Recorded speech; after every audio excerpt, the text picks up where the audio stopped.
Catholic Church has never given up the hope to reestablish. What does reestablish mean?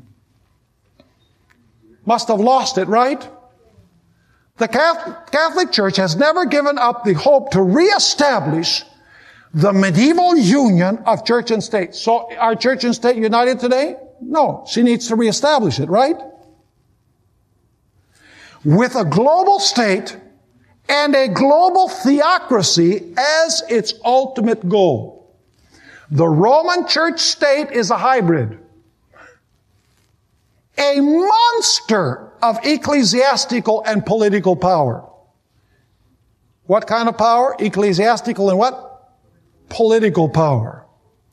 Its political thought is totalitarian.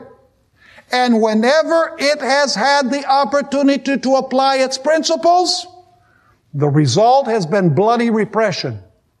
If during the last 30 years it has softened its assertions of full, supreme, and irresponsible power and has murdered fewer people than before, such changes in behavior are not due to a change in its ideas, but to a change in its circumstances. Folks, because it has a deadly wound. Notice what he continues saying. The Roman church state in the 20th century, however, is an institution. This is not a Seventh-day Adventist. I don't think he interprets Revelation 13 the way we do. But he says, the Roman church state in the 20th century, however, is an institution recovering from a mortal wound. If and when, we would not say if, we would say when, but he says, if and when it regains its full power and authority, it will impose a regime more sinister than any the planet has yet seen. What's going to happen when the beast receives the sword once again?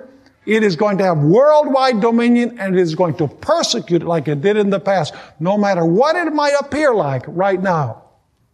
By the way, Dave Hunt caught this. He wrote a book called A Woman Rides the Beast. Now, a lot of the ideas in that book I don't agree with, because I think there's a lot of error. But one thing that he gets straight is that the woman that rides the beast represents the Roman Catholic Church.